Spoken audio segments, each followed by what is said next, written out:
welcome to episode 19 of Studio Sound Doctrine.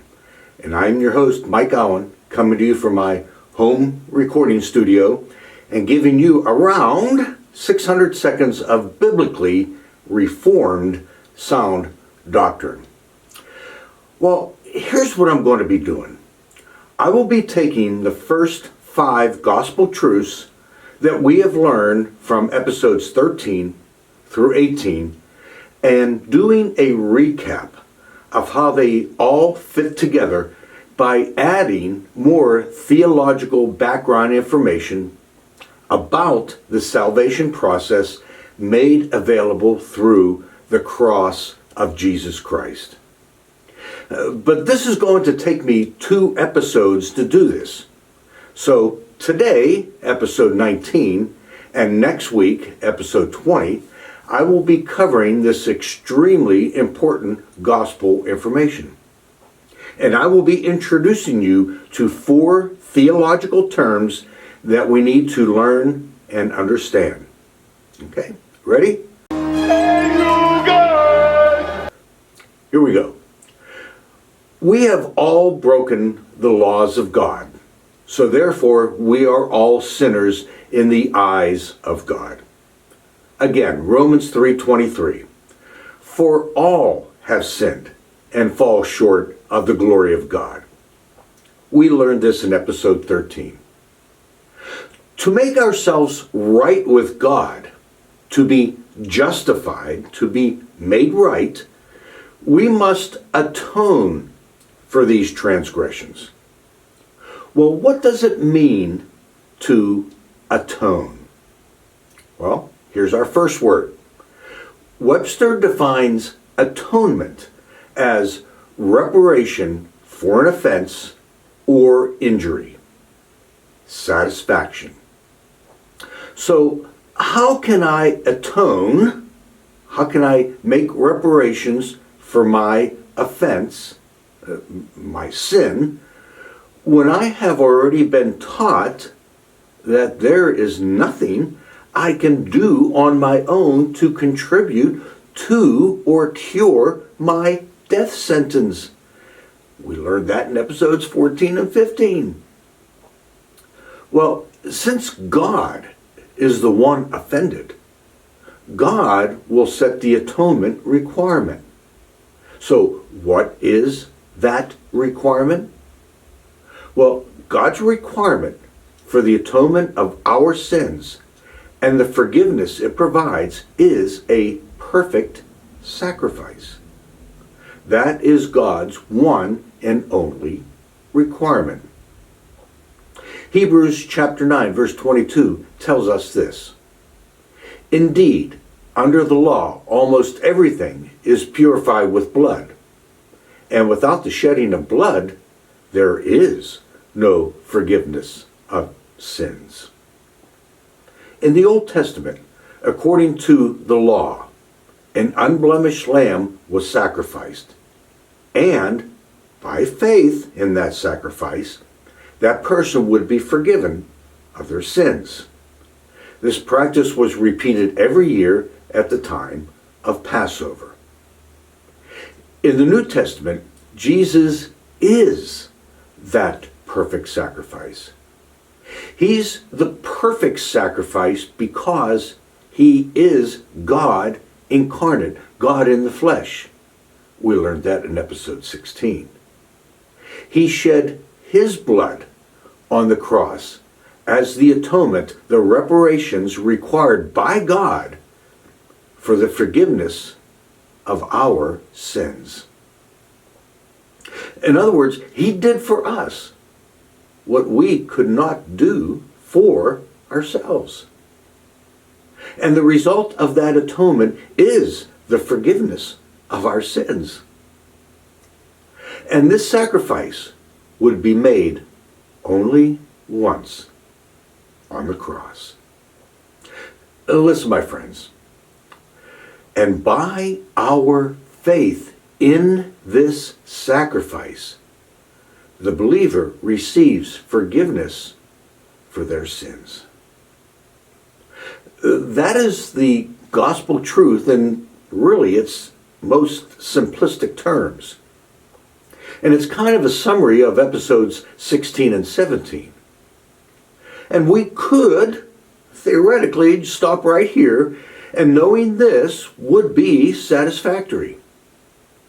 But let's take a much deeper dive into sound doctrine surrounding this issue. Let's move on to our second word for today. God is not just a God of love. God can also be angry. And God is angry. Let's not forget that God is also a God of wrath. We said in episode 13 that every human being is a sinner and therefore an enemy of God. And because of this, the wrath of God is on everyone. When talking about the sinfulness of all mankind and the wrath of God, the Apostle Paul writes this in Romans chapter 2, verse number 5. But because of your hard and impenitent heart, you are storing up wrath for yourself on the day of wrath, when God's righteous judgment will be revealed. Our sin makes a perfectly holy God angry, and that sin must be judged. That sin must be punished. So, how can this wrath of God, how can his anger over my sin, our sins, be satisfied? We already know we can't fix our sin problem ourselves through our good works and merits. Again, episodes 14 and 15. Let's talk about a new word here today. Let's talk about propitiation. What is propitiation? Webster defines propitiation as the act of gaining or regaining the favor or goodwill of someone or something, an appeasement. God's anger and wrath must be appeased. God's wrath for my crime, my sin, has to be satisfied somehow. God's wrath must be directed away from me, a sinner, to something or someone else. There must be propitiation. And if there isn't, then I will suffer the consequences of my crime, my sin, which carries a death sentence, which isn't good, at the hands of a wrathful God who is just in doing so. But there's good news. There is propitiation for my sins and yours. Let's look at 1 John chapter 4, verse number 10. The Apostle John writes this: "In this is love, not that we have loved God, but that he loved us and sent his Son to be the propitiation for our sins." Jesus is that propitiation. Jesus appeased the anger that God the Father would have otherwise directed towards me. And how was this accomplished? Well, in episode 17, we talked about the death and resurrection of Jesus Christ. The death of Christ on the cross satisfied the anger that God has towards the sinner. The anger that should have been directed towards me and towards you was directed at Jesus by his death on the cross. So there you go. Our two new words for today.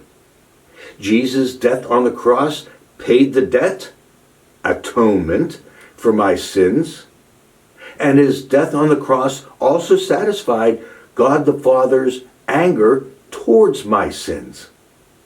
And that would be propitiation. Well, my friends, that's all for today. And next week, in episode 20, we'll look at the next two words that are crucial in understanding exactly what the death of Jesus Christ on that cross accomplished. And please, don't forget to like and subscribe to this YouTube channel. And remember, my friends, the truth isn't always easy, but it does matter, and it will set you free. Well, this is Mike Auen, and I'll see you next time in our next exciting and informative episode of Studio Sound Doctrine.